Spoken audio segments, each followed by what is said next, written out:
아직 프롬프트만 쓰시나요? 이제 진짜 개발자들은 스케일즈를 쓰고 있습니다. 프롬프트만 쓰는 건 누구나 할 수 있죠. 코드를 배포하듯 스케일즈를 짜서 사용하고 배포하는 시대가 시작됐습니다. 오늘은 좀 중요한 이야기를 하려고 합니다. 보통 지금까지 LLM을 쓰는 방식을 떠올려 보면요. 이런 패턴이에요. 세션 채팅창을 열고 매번 처음부터 설명합니다. 너는 이런 역할이야. 이런 톤 앤 매너로 이런 구조의 기능을 만들어줘. 매번 새 대화를 열 때마다 같은 말을 반복하게 되죠. 아니면 프롬프트를 저장해놓고 복붙한 다음에 수정해서 AI한테 전달하는 일 정도를 하시겠죠. 그런데 생각해보면 이게 좀 이상하지 않나요? 회사에서 새로운 직원을 뽑았는데 매일 아침 출근할 때마다 당신의 업무는 이거고 이렇게 하는 거예요 라고 처음부터 다시 설명하는 사람은 없잖아요. 한번 교육하면 다음부터는 알아서 하는 거죠. 그런데 AI에게도 그렇게 할 수 있는 방법이 있습니다. 그게 바로 오늘 이야기할 스케일즈입니다. 그리고 더 중요한 건요. 스케일즈를 만드는 것 자체보다 그걸 어떻게 평가하고 테스트하고 관리하느냐가 진짜 실력 차이를 만든다는 겁니다. 오늘 이 두 가지를 같이 풀어보겠습니다. 먼저 스케일즈가 정확히 뭔지부터 정리하고 갈게요. 스케일즈는 2025년 10월에 엔스로픽이 처음 만든 기능인데요. 지금은 오픈AI, 마이크로소프트까지 같은 규격을 채택한 오픈 스탠다드가 됐습니다. 특정 회사만의 기능이 아니라 업계 전체가 가는 방향이라는 거예요. 한마디로 정의하면 스케일즈는 자연어로 작성된 소프트웨어입니다. 이게 무슨 뜻이냐? 기존 프롬프트는 이번 한 번 쓰는 짓이에요. 블로그 글 쓸 때 이런 구조로 이런 형식으로 써줘. 대화가 끝나면 사라집니다. 반면에 스킬은 한 번 만들어두면 자동으로 발동돼요. 다시 설명할 필요가 없습니다. 챗봇한테 매번 설명하는 것과 한 번 교육하는 것의 차이라고 보시면 됩니다. 구조는 놀라울 정도로 단순합니다. 폴더 하나, 파일 하나, killmd라는 파일 안에 YAML 메타데이터, 그러니까 언제 이 스킬을 발동할지와 마크다운 본문, 어떻게 할지가 들어갑니다. 이게 끝이에요.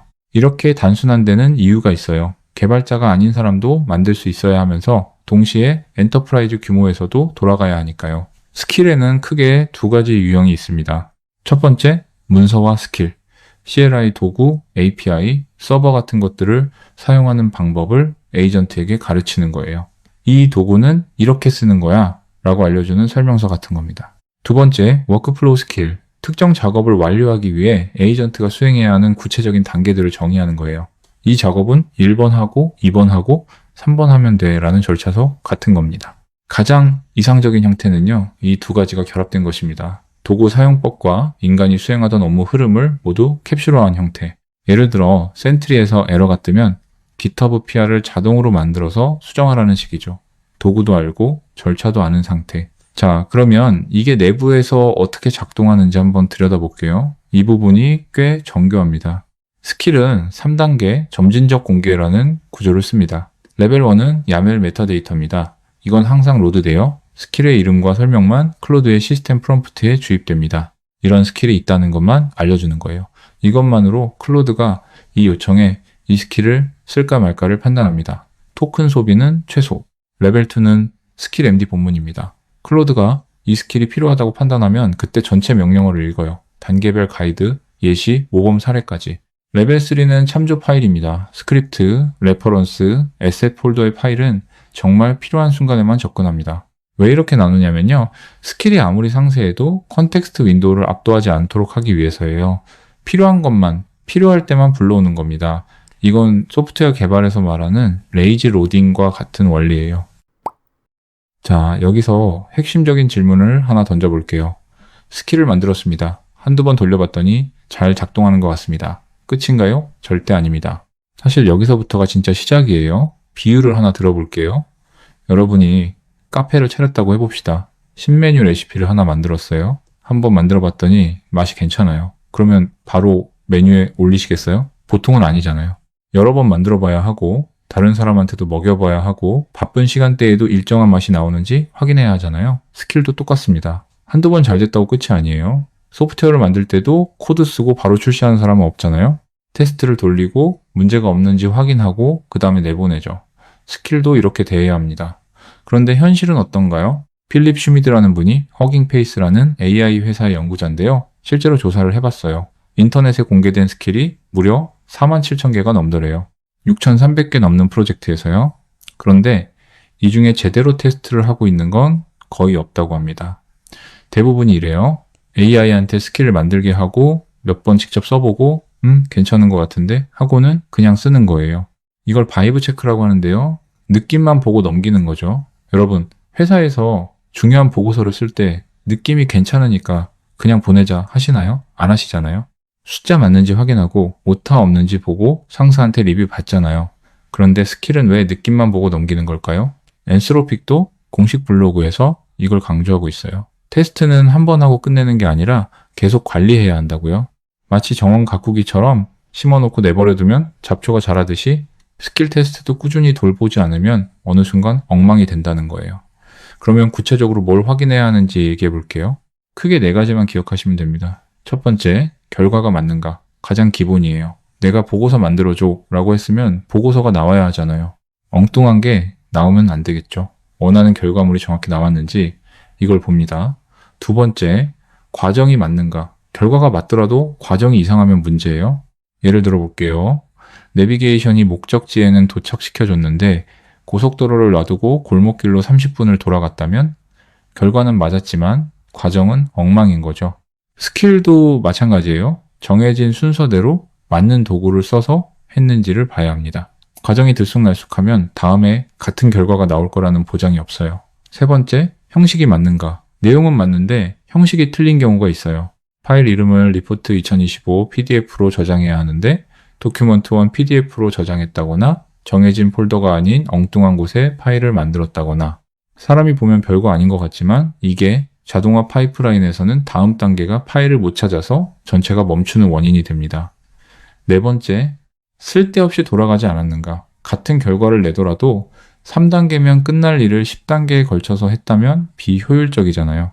AI를 쓸 때는 매 단계마다 비용이 발생해요. 토큰이라고 하는 건데 쉽게 말하면 AI가 읽고 쓰는 글자 수에 비례해서 돈이 나간다고 보시면 됩니다. 불필요하게 빙빙 돌면 시간도 돈도 낭비됩니다.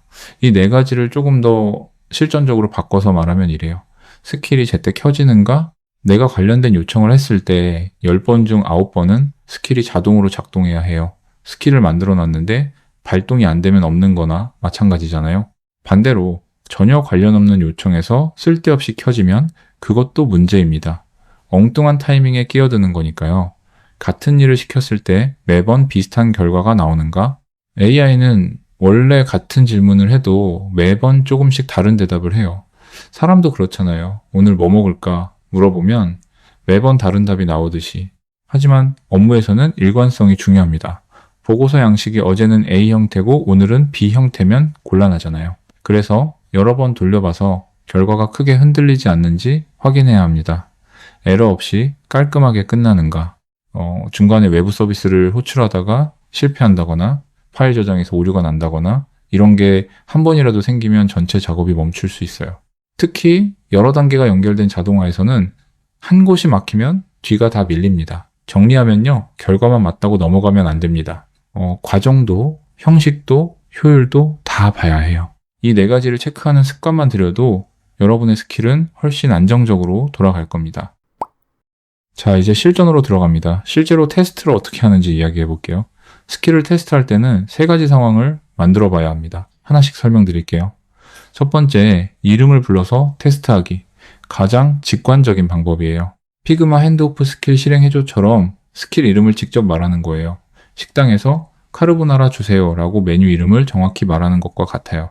이건 가장 쉬운 테스트입니다. 이름을 불렀는데도 안 되면 뭔가 근본적으로 잘못된 거니까요. 두 번째, 의도만 말해서 테스트하기. 이게 더 현실적인 테스트예요. 실제 사용자는 스킬 이름을 모르거든요. 이 디자인 파일 좀 분석해서 개발팀한테 넘길 문서 만들어줘 라고 말하지 피그마 핸드오프 스킬을 실행해줘 라고 말하는 사람은 거의 없잖아요. 식당 비유로 하면 크림 들어간 파스타 하나 주세요 라고 한 건데 주방에서 카르보나라를 내줘야 하는 상황이에요. 이렇게 돌려 말해도 올바른 스킬이 켜져야 합니다. 세 번째, 이게 은근히 중요한 건데요. 꺼져야 할 때 꺼지는지 테스트하기. 스킬이 켜져야 할 때 켜지는 것만큼 꺼져야 할 때 꺼지는 것도 중요해요. 예를 들어 파이썬 코드 좀 짜줘라고 했는데 피그마 핸드오프 스킬이 갑자기 발동되면 곤란하잖아요. 왜 이런 일이 생기냐면 아까 말한 디스크립션을 너무 넓게 써놨을 때 그래요. 개발 관련 작업을 도와줍니다 라고 써놓으면 코딩 요청에도 발동될 수 있거든요. 화재 경보기 생각하시면 돼요. 불이 났을 때 울리는 건 당연히 중요하죠.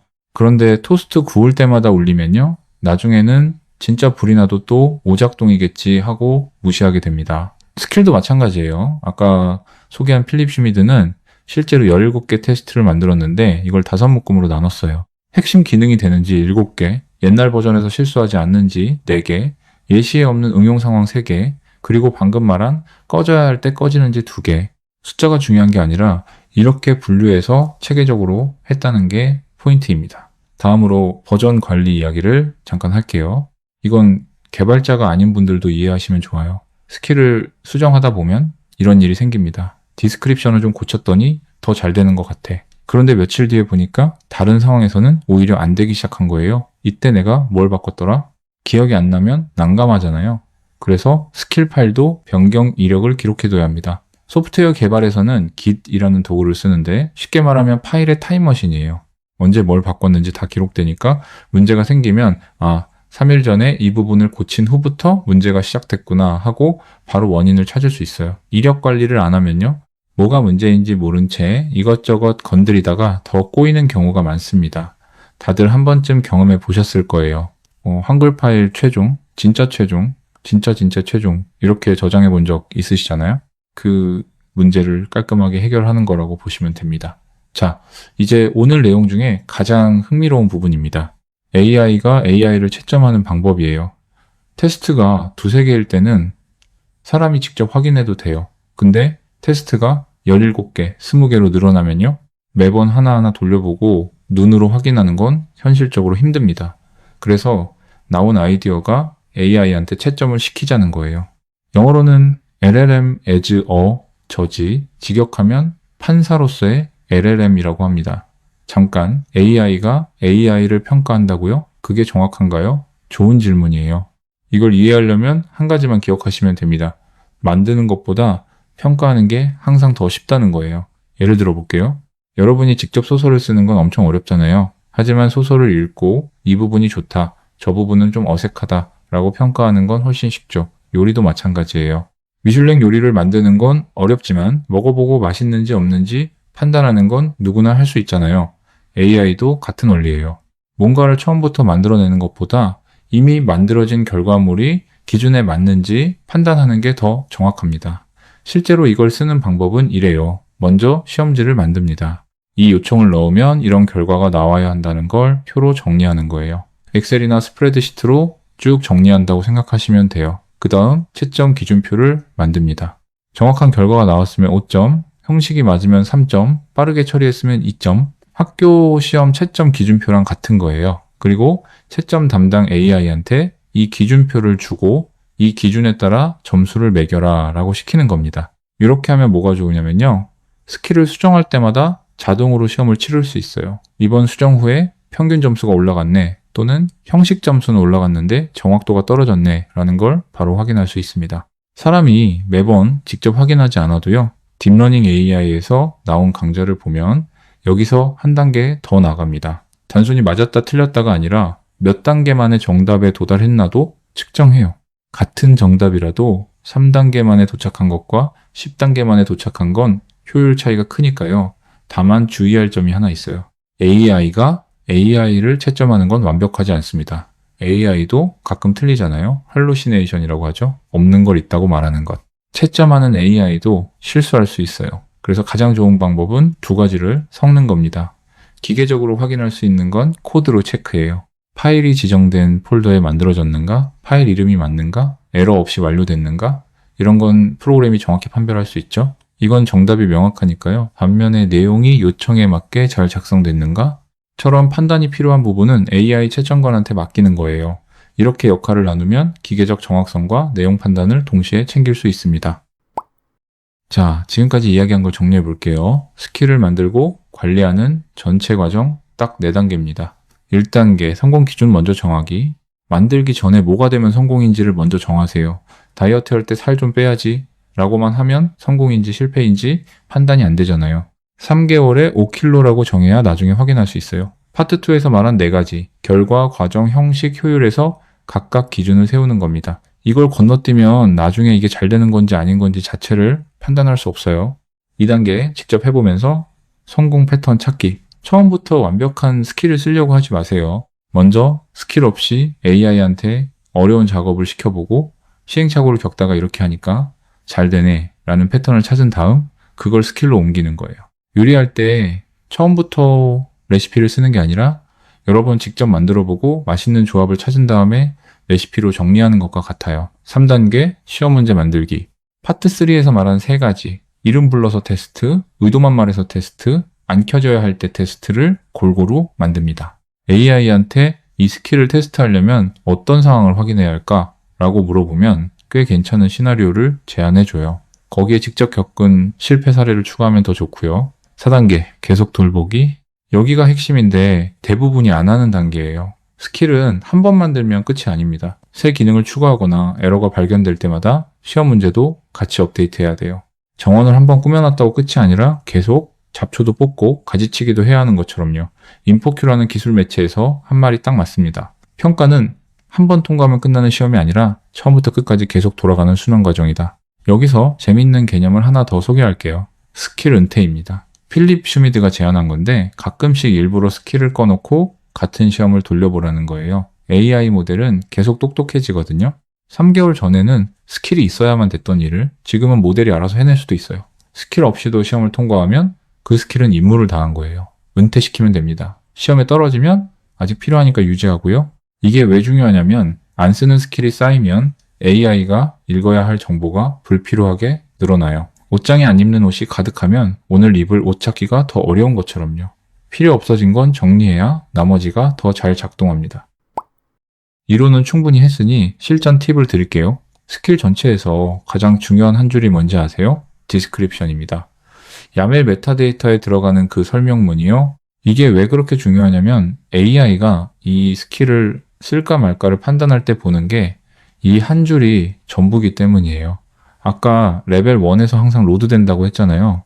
그게 이겁니다. 이 한 줄이 모호하면 스킬이 아무리 잘 만들어져 있어도 발동 자체가 안 돼요. 나쁜 예를 볼게요. 프로젝트를 도와줍니다. 이건 너무 넓어요. 세상 모든 요청이 다 프로젝트를 도와달라는 거거든요. 이렇게 쓰면 엉뚱한 데서 켜지거나 오히려 어디서도 안 켜지는 애매한 상태가 됩니다. 좋은 예는 이렇습니다. 피그마 디자인 파일을 분석하고 개발 핸드오프 문서를 생성합니다. .pig 파일 업로드, 디자인 스펙, 컴포넌트 문서, 디자인 투 코드 핸드오프 요청 시 사용. 차이가 느껴지시죠? 3가지가 명확하게 들어가 있어요. 어떤 파일을 다루는지, 사용자가 실제로 할 법한 말이 뭔지, 최종 결과물이 뭔지 이 3가지를 넣는 것만으로 발동 정확도가 확 달라집니다.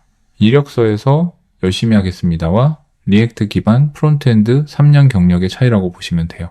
다음으로 스킬 본문을 어떤 순서로 쓰면 좋은지 알려드릴게요. 구조를 정해두면 매번 고민할 필요가 없어요. 첫째, 인스트럭션. 단계별로 써주세요. 스텝 1, 이걸 해라. 스텝 2, 그 다음 이걸 해라. 장황하게 쓰지 말고 AI가 따라갈 수 있도록 순서대로 명확하게. 둘째, 이그젬플. 이게 생각보다 효과가 큽니다. 사용자가 이렇게 말하면 이렇게 동작하고 결과는 이렇게 나온다. 구체적인 예시를 하나만 넣어도 AI가 훨씬 정확하게 움직여요. 100마디 설명보다 좋은 예시 하나가 낫습니다. 셋째, 트러블 슈팅. 흔히 생기는 에러와 해결 방법을 적어두는 거예요. 이런 에러가 뜨면 원인은 이거고 이렇게 고쳐라. 이게 있으면 AI가 에러를 만났을 때 멈추지 않고 스스로 복구를 시도합니다. 이 구조를 보면 결국 좋은 스킬이란 좋은 업무 매뉴얼이에요. 신입사원한테 주는 매뉴얼을 잘 쓸 수 있는 사람이라면 스킬도 잘 쓸 수 있습니다. 자연어로 작성된 소프트웨어라는 정의가 딱 이 말이에요.